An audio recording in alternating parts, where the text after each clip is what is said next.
السلام عليكم ورحمة الله وبركاته. النهاردة يا شباب معانا حل مشكلة input signal out of range. في الأول هنعرف ايه هي المشكلة دي أصلا، بعد كده ايه سبب المشكلة، بعد كده حل المشكلة. هنحل المشكلة بطريقة تانية غير F8 عشان في ناس في التعليقات كتبت إن F8 منفعتش معاهم، فأنا هقولها بطريقة تانية غيرها. ماشي، يلا نشوف الفيديو.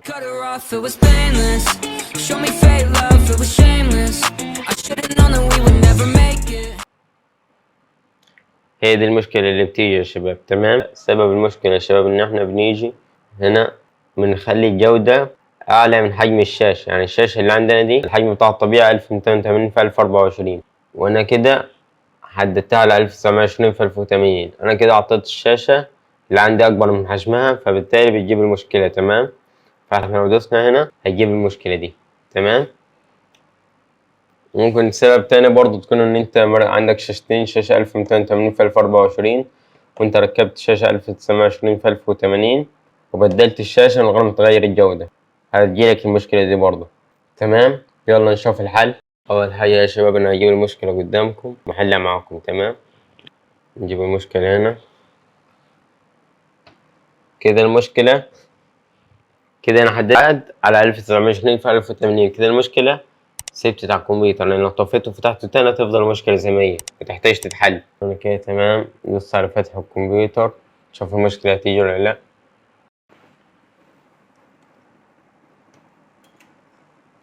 بعد دي هتظهر المشكلة على طول. تمام، وكده عندنا المشكلة. تمام، عملتها وهحلها قدامكم. تمام، والحل سهل جدا يا شباب. في فيديو كنت ناشره من فترة كده هسيبه لكم في عرض الاي وفي الوصف، في حل سهل. لو منفعش معاكم جربوا الخطوات في الفيديو ده. دي طريقة غير الطريقة التانية اللي هي بالاف 8، عشان لو الطريقة بتاعت اف 8 منفعتش معاكم تجربوا الطريقة دي. ماشي، بصوا يا شباب ركزوا معايا، انا هفتح الكمبيوتر. تمام، ركزوا معايا يا شباب. اول ما تيجي الشعار بتاع الويندوز اللي هو ده ندوس على زرار الباور بتاع الكمبيوتر، نفضل دايسين عليه لمدة كبيرة كده لحد ما يطفي. تمام، تمام كده لحد ما الجهاز يطفي. تمام، هنكرر الخطوة دي 3 مرات. ندوس على زرار الباور، الكمبيوتر يفتح، نستنى لما شعار الويندوز يظهر، بعد كده ندوس على زرار الباور لحد ما يطفي. تاني مرة.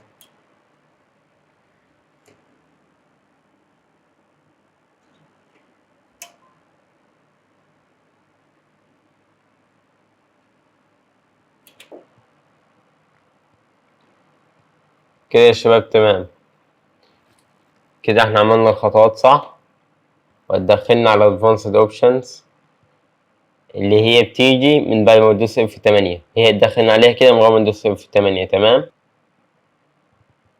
نستنى شوية. الطريقة دي مضمونة يا شباب برضه، يعني لو منفعتش معاك F8 اللي في الفيديو اللي فات جرب دي. نيجي هنا ندوس على الكلمة دي كده فتحت معانا الأوتوماتيك ريبير. تمام، هنيجي هنا ندوس advanced options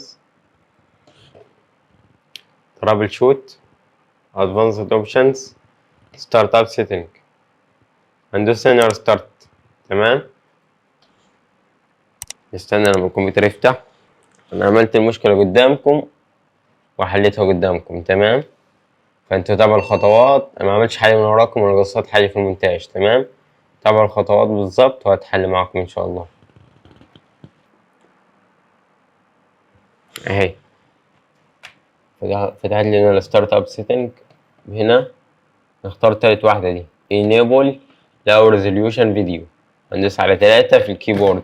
تمام، عشان نحدد دي يعني 3، نختار 3 يعني. تمام، نيجي هنا ندوس رقم 3 في الكيبورد، نستنى نشوف المشكلة اتحلت ولا لأ. استنى معاكم برضه لحد ما يفتح خالص عشان نتأكد إن المشكلة اتحلت خالص وأوريها لكم الأبعاد بقت كام بعد ما عملنا الخطوات دي وهنخليها كام. تمام، هتلاقوا حواف سودة في الشاشة ومشاكل في اكتمال حجم الشاشة، بس ده عشان احنا طبقنا الخطوات اللي فاتت فالجودة اتغيرت، بدل ما هي الجودة المناسبة للشاشة بقت جودة أقل، فاحنا هنرجعها زي ما كانت، هنظبطها يعني. كده بعد ما المشكلة اتحلت تمام هندخل في إعدادات الشاشة هنا عشان نظبط الجودة. display setting كده تمام يا شباب. هتحدد الجودة على الجودة اللي كانت مكتوبة في الرقم اللي كان مكتوب في المشكلة اللي ظاهرة معاك، اللي كان مكتوب جنب input signal out of range. ودوس عليه، دوس كيب تشانجز، وبس كده يا شباب.